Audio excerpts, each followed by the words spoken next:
지난 금요 중보 기도회 때 혹시 말씀 후에 마지막에 불렀던 찬송 기억나십니까? 설교 말씀 제목과 본문도 잘 기억 안 나는데 찬송도 잘 기억 안 나죠? 찬송가 535장 주 예수 대문 밖에 라는 제목의 찬양이었습니다. 아시듯 그 찬송가는 요한계시록 3장 20절을 배경으로 하고 있습니다. 우리 설교안과 화면에 있는데요, 요한계시록 3장 20절 말씀 함께 읽도록 하겠습니다. 함께 읽겠습니다. 볼지어다 내가 문 밖에 서서 두드리노니 누구든지 내 음성을 듣고 문을 열면 내가 그에게로 들어가 그와 더불어 먹고 그는 나와 더불어 먹으리라. 복음 전도할 때, 교회가 복음을 세상에 전할 때 가장 많이 언급되는 성경 구절이기도 합니다. 노래로만 만들어졌던 구절이 아니라 많은 성경 그림으로 또 성화로도 제작되었고 또 인사이트가 되었던 구절이 바로 요한계시록 3장 20절의 말씀이죠. 이 말씀을 그림으로 표현한 작품들의 공통된 특징이 있습니다. 시대, 작가, 또 기법은 다르지만 이 그림의 특징들이 있죠. 화면에 또 설교안에 보시면 그림 3장이 있는데 제일 끝에 있는 그림은 약간 조선 한옥의 문 밖에 서 계신 예수님의 모습이기도 합니다. 동서고금을 막론하고 이 요한계시록 3장 20절 말씀을 배경으로 그린 그림의 특징은 한 가지입니다. 문 앞에 예수님이 서 계신데 그 문에 바깥쪽 손잡이가 없다는 거죠. 간혹 지금 두 번째 그림 같은 경우에도 예수님 손목에 구멍이 뚫려 있어서 부활하신 예수님께서 문을 두드리는 모습으로 표현하긴 했지만 이 바깥쪽에 서 계신 예수님 앞에 문 손잡이가 없다는 특징이 있는 것이죠. 안에서 열지 않는 한 밖에서는 문을 열 수 없는 상태, 즉 예수님의 입출입이 사람 마음속에 영혼 가운데 그 사람이 열어주지 않는 한 입출입의 선택권이 사람에게 있다는 의미를 담고 있는 겁니다. 성자 예수님은 하나님이시죠. 전능자이십니다. 창조주와 함께 계셨고 만물을 조성하신 분이십니다. 인간은 피조물입니다. 창조주가 피조물된 인간의 승인이 없이 들어갈 수 없는 상황들, 아이러니한 거죠. 강제하실 수 있음에도 불구하고 예수님은 바깥에서 소리를 내시며 열어주기만을 기다리고 있는 겁니다. 어떻게 창조주가 피조물의 선택에 의해 좌지우지될 수 있을까?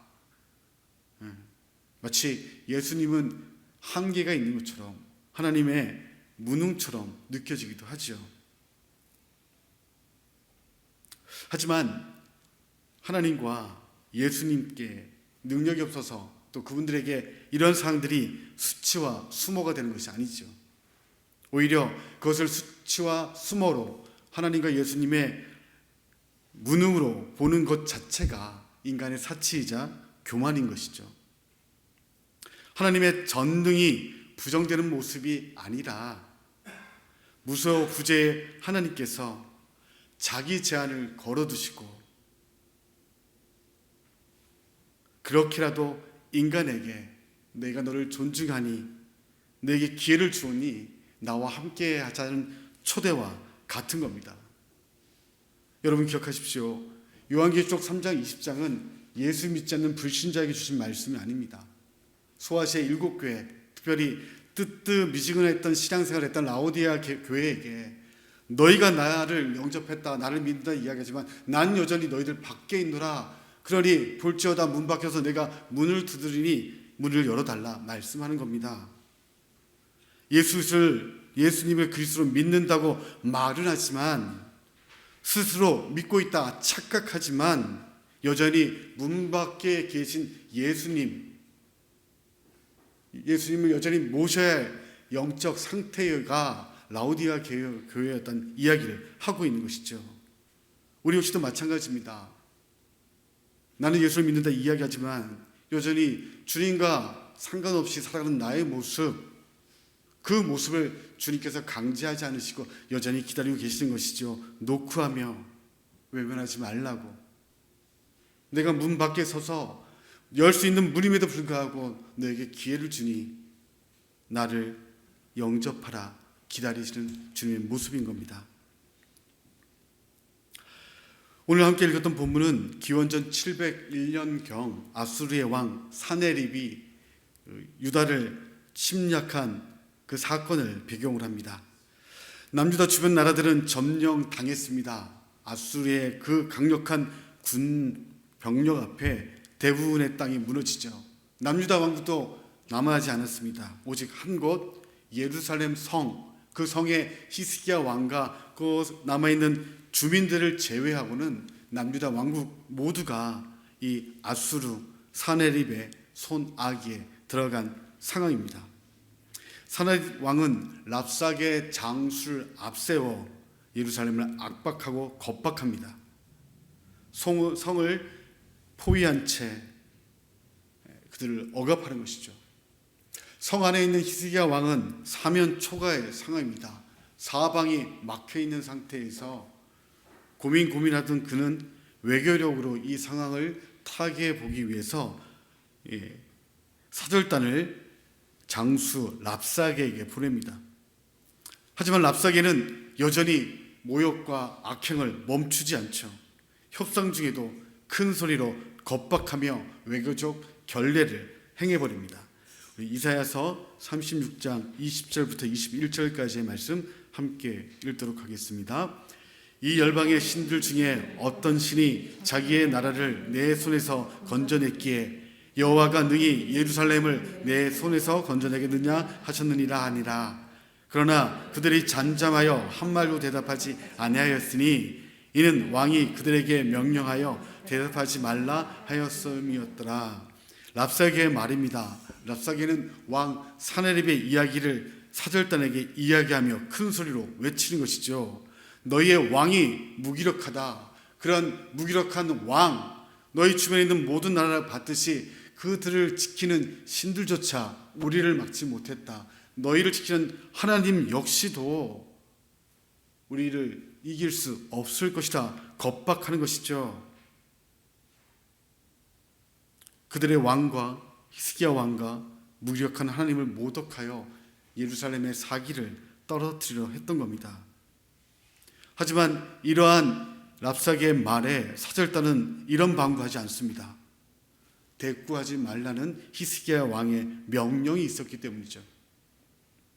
그들의 귀에 들리는 소리는 큰 소리입니다. 랍사게 장수가 겁박하고 윽박지르는 절망의 상황이 그들의 귀에 쩡쩡하게 들립니다. 하지만 사절단은 자신들의 귀에 들리는 큰 소리에 반응하지 않죠. 오히려 귀에 들리지는 않지만 이미 받은 왕의 명령에 그들은 집중합니다. 대꾸하지 말라라는 그 히스기야 왕의 당부를 그 큰 소리 가운데도 반응하지 않음으로 순종하는 것이죠. 그리고 랍사게의 말이 끝나자 항의와 분노, 울분의 표시로 입고 있던 옷을 찢어버립니다. 그리고 예루살렘 성으로 돌아오죠. 압도적인 군사력과 위축되게 만드는 겁박의 큰 소리가 사절단 귀에 쩡쩡하게 들렸습니다. 하지만 그들은 큰 소리에 동요하기보다 자신들 중심에 이미 새겨진 왕의 소리를 경청합니다. 그리고 견뎌내는 것이죠. 그리고 예루살렘 성으로 돌아와 히스기야 왕에게 그 결과를 보고합니다. 1절 말씀 함께 읽도록 하겠습니다. 히스기야 왕이 듣고 자기 옷을 찢고 굵은 베어 옷을 입고 여호와의 전에 갔고, 사절단의 보고를 들은 히스기야 왕은 세 가지 반응을 보입니다. 먼저는 간습적인 반응입니다. 히스기야는 옷을 찢습니다. 그리고 굵은 베옷을 입죠. 보고를 두고 느낀 현재 상황의 암담이나 절망 때문에 그랬던 것이 아닙니다. 이미 히스기야 왕은 궁궐 안에 있으면서 바깥쪽 상을 다 듣고 있었고 자신들을 포위한 그 아수르의 병력과 힘을 알고 있었습니다. 그의 분노는 랍사게에 의해서 펼쳐진 하나님에 대한 모독 때문에 분노하게 된 겁니다. 내 문제 상황의 해결에 앞서 이 일로 인해 실을 추리할 수 있는 하나님의 체면이 이 히스기야 왕에게는 중요했던 것이죠. 그러기에 자신 안에 있는 그 분노를 옷을 찢음과 배 옷을 입음을 통하여 표출합니다. 이어지는 두 번째 반응은 신앙적인 반응입니다. 히스기야 왕은 그 이야기를 듣고 문제를 자기 능력 안에서 해결하려 하지 않습니다. 그의 아버지 아하스 왕은 연합국의 침략 앞에 하나님의 뜻을 묻기보다 애굽에게 연합해 도움을 청하려 했었죠. 하지만 히스기야 왕은 그렇게 하지 않습니다. 문제를 하나님 앞으로 가지고 갑니다. 응시자로서 자기가 그 문제를 풀기에 집중하기보다 문제를 출제하신 하나님께 가져가는 신앙의 행동을 보이는 거죠. 답은, 해결은 문제를 출제하신 하나님께 있으니 자기 능력으로 어떻게 해보겠다는 것이 아니라 오히려 그 문제를 가지고 출제하신 하나님께 가지고 나아갑니다. 그리고 나서 히스기야는 세 번째 공동체의 대응을 지시합니다. 혼자가 아닌 함께하는 이들과 선지자 이사야와 같이 출제자 앞에 나아가기를 권합니다. 우리 2절 말씀 함께 읽습니다. 왕국 맡은 자 엘리야김과 서기관 셈나와 제사장 중 어른들도 굵은 배 옷을 입으니라. 왕이 그들을 아모스의 아들 선지자 이사야에게로 보내며 사절단을 비롯한 영향력 있는 어른들, 제사장 무리의 수장들이 유니폼처럼 모두 베옷을 입습니다. 이렇게 해야 된다. 이 문제는 저렇게 해야 한다. 사람의 소리를 내지 않습니다.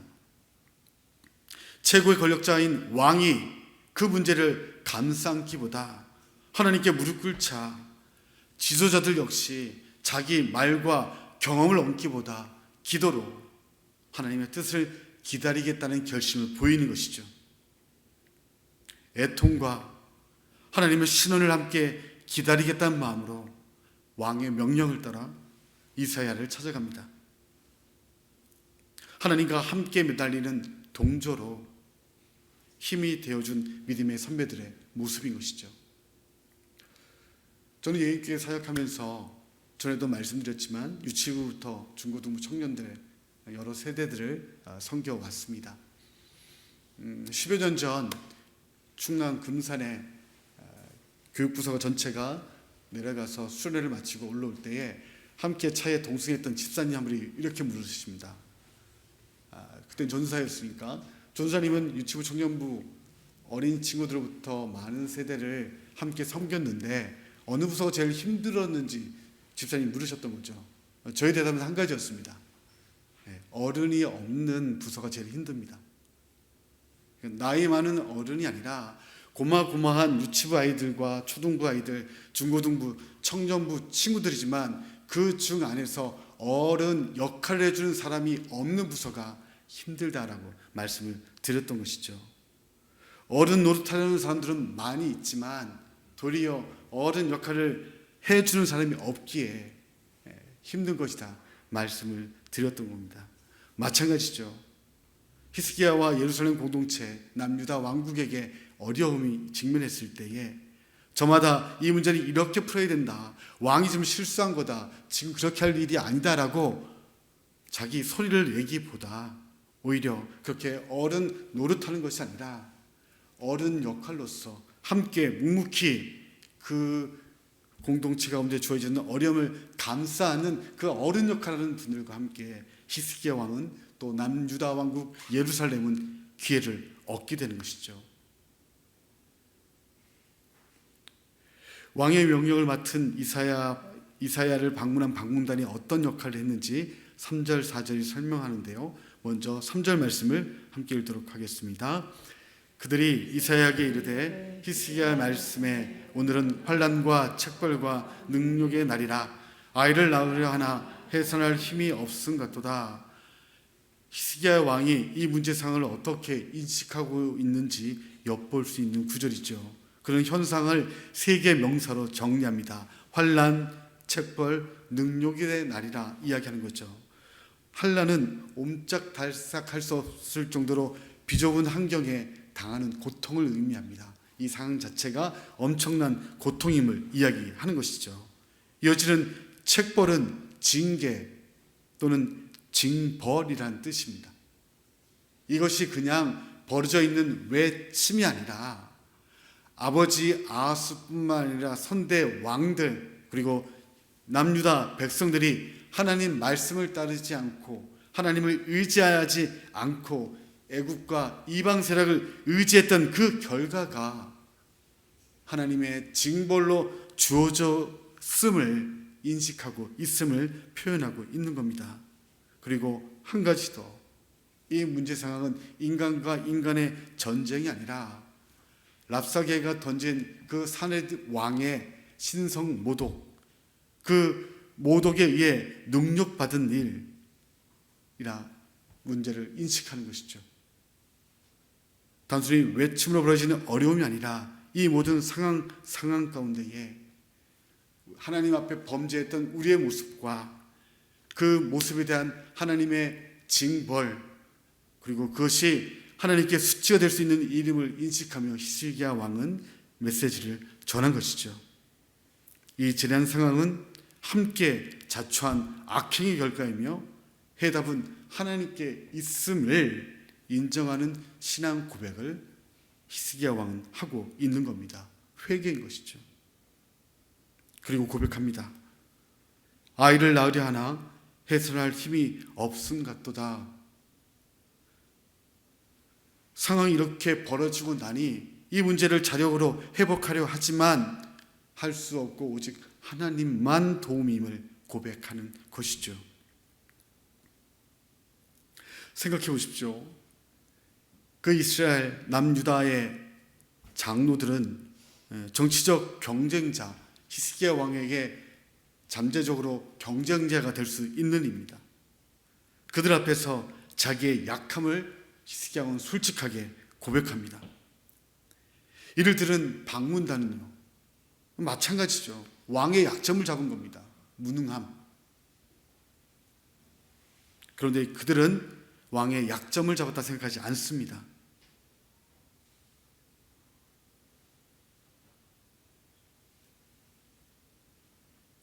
있는 그대로 전하기를 결심하죠. 왕의 그런 모습 가운데 방문단 역시도 긴 말이나 사견을 추가하지 않습니다. 왕의 그 마음에 동기화되어서 있는 그대로를 이사야 선지자에게 전하는 것이죠. 왕의 기대와 기도가 방문단의 기대와 기도가 된 것이고, 그렇게 동기화된 그들의 마음과 기도가 자연스럽게 이사야의 기도로 이어지게 되는 겁니다.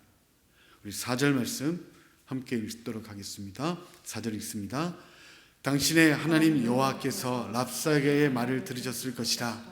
그가 그의 상전 아수르 왕의 보냄을 받았고 살아계시는 하나님을 회방하였은즉 당신의 하나님 여호와께서 혹시 그 말로 말미암아 견책하실까노라.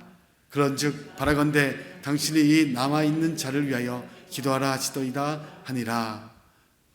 지금까지 히스기야 왕의 모습과는 좀 다른 태도와 모습입니다. 지금까지 히스기야가 보낸 신앙과 태도라면 당신의 하나님이라는 표현보다, 이사야의 하나님이라고 부르는 것보다, 아버지의 하나님이라 부르는 것보다 오히려 우리 하나님, 이스라엘 하나님이라 함께 부르며 동일시할 수 있을 겁니다. 뿐만 아니죠. 혹시가 무슨 말입니까? 추측성 이야기 아닙니까? 그 누구보다 하나님이 분명한 자신들의 문제를 해결할 분임을 알고 찾아갔던 히스기야 왕입니다. 그런 왕임에도 불구하고 혹시 하나님의 견책이 있을지 모르니 구해달라라고 사절단에게 전한 것이죠. 한없이 낮은 자의 모습입니다. 갑자기 히스기야 왕의 믿음이 약해진 것일까요? 아닙니다. 왕과 신자로서의 자기 성찰과 겸손, 책임감 때문에 히스기야는 자기를 겸손하게 표현하는 것이죠. 왕으로서 현재 상황을 자신의 부덕과 부족 때문에 벌어진 일로 인식하고 남 탓하는 것이 아니라 내 탓으로 겸손하게 다가갑니다. 신자로서는요, 하나님을 직접 찾아가서 하나님께 기도할 수 있는 그고 기도함에도 불구하고 오히려 신앙의 동역자인 이사야를 높이며 그에게 기대어 하나님의 도움을 함께 구하는 겸손의 모습으로 다가가는 겁니다. 하나님의 은혜를 아는 자이기에 자신의 권리를 주장하기 앞서 겸손으로 은혜되도록 하는 히스기야의 모습인 것이죠. 방문단 역시 그 왕의 중심을 따라 한 마음으로 왕의 말을 전합니다. 남아있는 자를 위하여 기도해달라. 예루살렘 성에 남은 남유다 백성을 위해 기도해 주십시오. 정중하게 이사야 선지자에게 부탁합니다. 영국의 철학자이자 수학자 알프레드 하이트헤드는 용기를 이렇게 정의합니다. 우리 함께 설교한 거 화면에 있는 문장 함께 읽도록 하겠습니다. 읽습니다. 진정한 용기는 저속한 영웅들의 사나운 힘이 아닙니다. 그것은 덕과 이성이 만들어낸 견고한 결심입니다. 하이트헤드는 이야기합니다.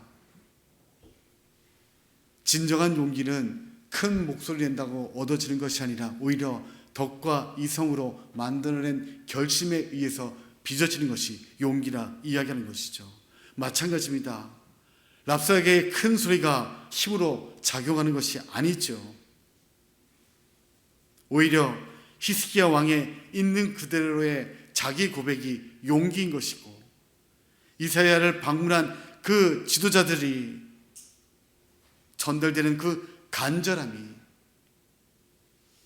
용기의 표출이 되는 것이고 그렇게 모여져 있는 그들의 작은 용기가 이사야를 움직이고 또 하나님의 뜻이 전달되는 도구가 되는 것입니다. 히스기야가 이렇게 용기와 겸손으로 왕의 신분을 내놓고 구도자처럼 이사야를 찾고 하나님을 찾자 하나님께서 하실 일들을 이사야를 통해 알려주십니다. 우리 6절, 7절 말씀 함께 읽겠습니다. 이사야가 그들에게 이르되 너희는 너희 주에게 이렇게 말하라. 여호와께서 이같이 말씀하시되 너희가 들은 바 아수르의 왕들의 종들이 나를 능욕한 말로 말미암아 두려워하지 말라.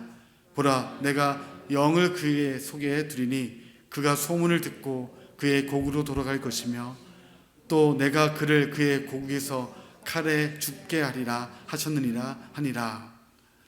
종들의 원뜻은 아첨꾼이란 말입니다.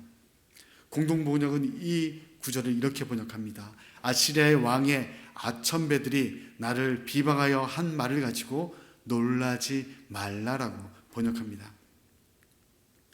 랍사게의 말이 크게 들리지만 속빈 강정처럼 아첨꾼의 형편없는 거짓임을 선포하는 것이죠. 들은 소리에 놀라지 말고 두려워하지 말라라고 격려하십니다. 하지만 이사야를 방문한 이 사절단이 듣고 싶었던 것은 오히려 구체적인 해답이었을 겁니다. 아수르의 여가로부터 하나님께서 너희의 방패가 되어줄 것이다.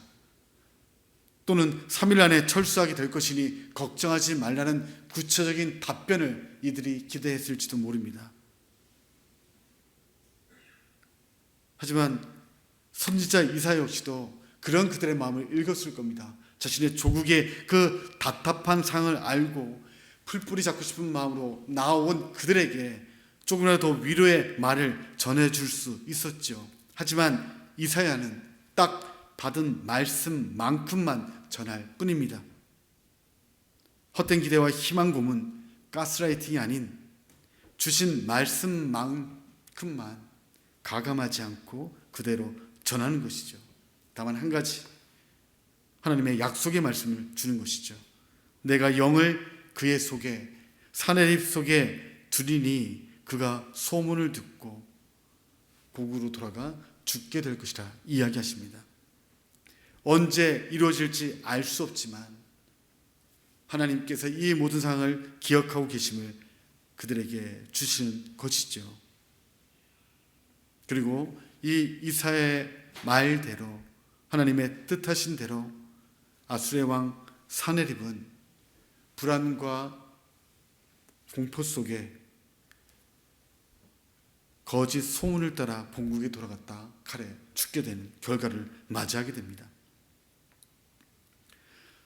참 묘한 대조가 이루어집니다.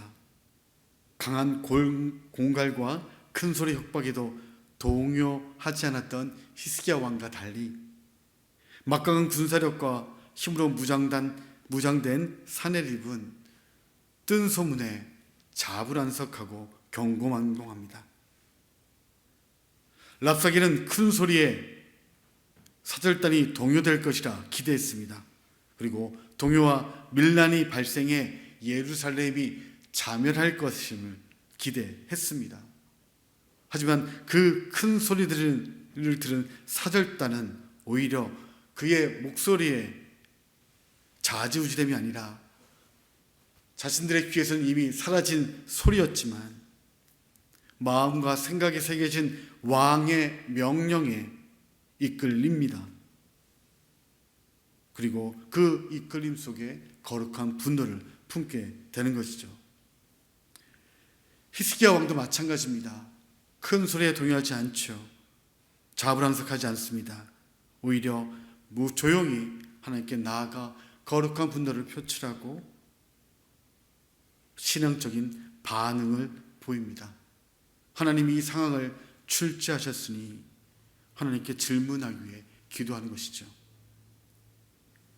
혼자보다 교차하는 것이 나으니 힘을 모을 사람들에게 기도를 부탁합니다. 그리고 선지자 이사야에게도 기도를 부탁하는 것이죠. 밖에 큰 소리보다 안에 작은 소리에 집중하고 하나님의 약속을 기다리기 위해 공동체가 결단합니다.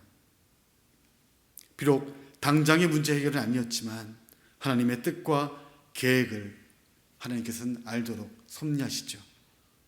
그리고 마침내 하나님께서는 그 성취의 때를 보게 하십니다. 그러면서 이사야의 첫 단락인 39장까지 이야기가 마무리되게 되는 것이죠. 아이들 어렸을 때 자주 경험하는 것입니다. 요즘은 잘 경험하지 못합니다. 집에 들어가면 각자 자기 할 일을 바쁜 형편이지만 아이들 한창 클 때에 그런 기쁨이 있었습니다. 집에 들어갔을 때 텔레비전을 켜놓고 장난감을 널브러지고 놀고 있던 아이들이 아빠 오셨다 인사해라 라는 엄마의 말이 아니어도 문 열리는 소리에 현관까지 달려와서 들어오는 아빠를 환대하는 그 기쁨, 집안에 여러 일들이 있고 또 살펴야 할 저녁 준비 일로 분주하지만 돌아온 배우자를 위해 하던 일 멈추고 나와주는 배우자의 모습을 통해서 작은 위로를 받고 그 순간 만족감을 느끼는 거죠. 놀잇감보다 음식 준비와 집안일보다 또 스마트폰보다 이 순간만큼은 내가 그것들보다 존귀한 존재이구나 이렇게 위로를 받게 되는 것이죠. 요한계시록 3장 20절에 문 밖에 서서 계신 예수님은 무능해서 안으로 들어오지 못하는 것이 아닙니다. 다양한 선택지 가운데에 문 두드리는 소리와 음성에 반응하여 안에 있던 이들이 스스로 문을 열고 손을 맞잡아 주기를 기다리시는 배려인 것이죠. 마찬가지로 문제라는 상황을 출제하신 하나님께 가지고 나올 때에 하나님께서는 그 뜻을 확인시키며 격려하십니다. 앞서 길을 열어주실 수 있음에도 불구하고 그 문제의 주관자가 해결자가 하나님이심을 인정할 때에 그 길을 확인시켜 주시는 것이죠. 히스기야 왕과 신하들은 랍사게의 큰 소리에 위축되지 않았습니다. 오히려 세미하지만 구체적으로 길을 여실 하나님께 집중할 뿐입니다.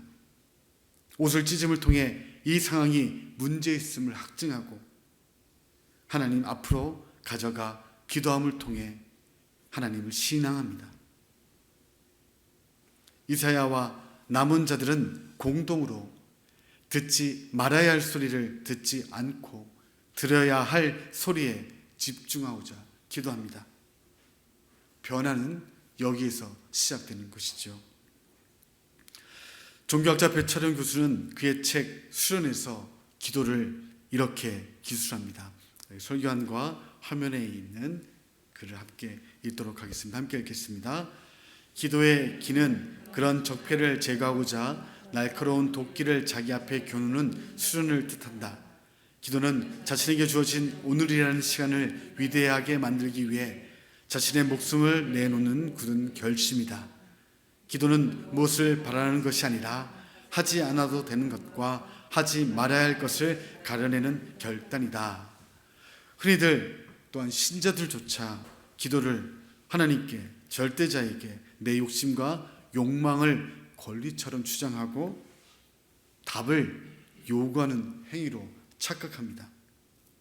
하지만 배철현 교수는 기도를 일상을 위대하게 만들기 위한 자기 적폐를 제거하는 수련이자 목숨을 내놓는 결심이라 이야기합니다.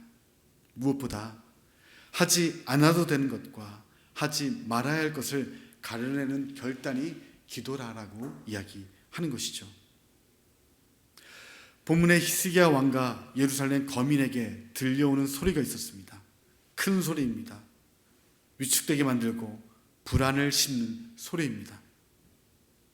그럼에도 예루살렘 히스기야 왕과 그 거민들이 들어야 할 소리가 있었습니다.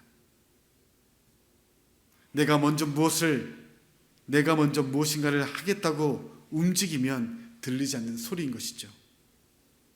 작지만 확실한 해결책입니다. 상황의 주권자이신 또 문제의 출제자이신 하나님 앞에 머리 숙이는 기도입니다. 그래서 배철현 교수의 글과 오늘 본문 속의 말씀을 가지고 기도를 이렇게 정리할 수 있을 겁니다. 기도는 하지 않아도 되는 것과 하지 말아야 할 것의 가름이고 동시에 듣지 말아야 할 소리를 듣지 않고 들어야 할 소리에 집중하는 신앙의 행동이자 신앙 고백입니다. 사랑하는 성도 여러분, 문제 상황에 놓여 있습니까? 소리를 가려 들으십시오. 랍사게처럼 내가 잘한다, 내 목소리를 들으라에 대해 귀를 닫으시고 세미한 하나님의 말씀에 기울이시기 위해 묵상하며 가려 들으십시오. 가려 말하십시오. 왕의 약점, 무능을 잡았으니 내게 기회라고 착각하며 소문내며 나를 드러낼 것이 아니라 공동체에게 말을 상가하며 오히려 하나님께 기도하십시오. 그리고 가려 행동하십시오. 하나님께서 먼저 일하고 계시며 지켜보고 계십니다. 사내립처럼 경고망동하여 거짓 소문에 자멸하지 않도록 하지 않아도 되는 것과 하지 말아야 할 것을 구별하도록 기도하십시오. 그것이 가정의 문제이든 가족의 문제이든 교회와 나라의 문제이든 문제를 출제하신 하나님께 먼저 내어놓고 들려지는 소리가 아닌 들어야 할 소리에 귀 기울여 할 때 하나님의 일하심을 보게 하실 것입니다. 그런 기도의 자리에서 기도의 삶을 사시는 우리가 되시기를 축원합니다. 함께 기도하겠습니다.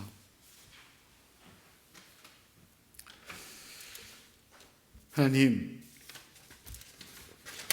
절체절명의 위기의 순간이었습니다. 랍사게를 비롯한 아수르 군대의 군합발 소리와 겁박과 우리를 무시한 뿐만 아니라 우리 믿는 하나님에 대한 조롱이 귀에 쩌렁쩌렁하게 들릴 그때에 히스기야 왕은 그 소리에 오히려 듣지 않음을 통하여 귀를 막고 옷을 찢음을 통해 이 상황이 문제 있음을 선포하며 하나님께 가지고 나아감을 통하여 그의 신앙이 하나님께 있음을 공표함을 보게 됩니다. 그 모습을 보며 남유다의 지도자들과 사절단들은 함께 베옷을 입으며 하나님께 무릎 꿇습니다. 그렇게 내 문제를 내가 해결함이 아니라 그 문제를 출저해 하신 하나님께 내어놓는 모습을 통해 공동체가 함께 무릎 꿇음을 보게 됩니다. 그렇게 가려듣고 가려 말하며 가려 행동하는 그들에게 이사야를 통하여 하나님의 격려와 응답이 임함을 보게 됩니다. 주님, 우리의 귀에 들리는 여러 소리가 있습니다. 하고 싶은 많은 말들이 우리 입가를 맴돌지만 이 시간 그 문제 상황 앞에 그 문제가 문제가 아니라 하나님께서 일하실 도구임을 고백하는 마음으로 입 밖에 말을 내기보다는 도리어 세상의 길을 막고 말씀 앞에 귀 기울였던 히스기야 왕처럼 내 삶과 우리 가정과 일터와 또한 교회와 나라의 문제를 왈가왈부 소리를 내기보다 함께 기도함을 통하여 이 문제의 주권자가 하나님이시오 하나님만이 해결책이심을 고백함을 통하여 도리어 하나님의 응답을 경험하는 우리를 되게 하여 주옵소서. 주님, 우리 앞에 펼쳐져 있는 많은 문제 앞에 좌지우지되지 않게 하시고 오직 하나님의 말씀과 그 소리에 민감함을 통하여 답을 얻는 저희들 되게 하여 주시옵소서. 예수님의 이름으로 기도드립니다. 아멘.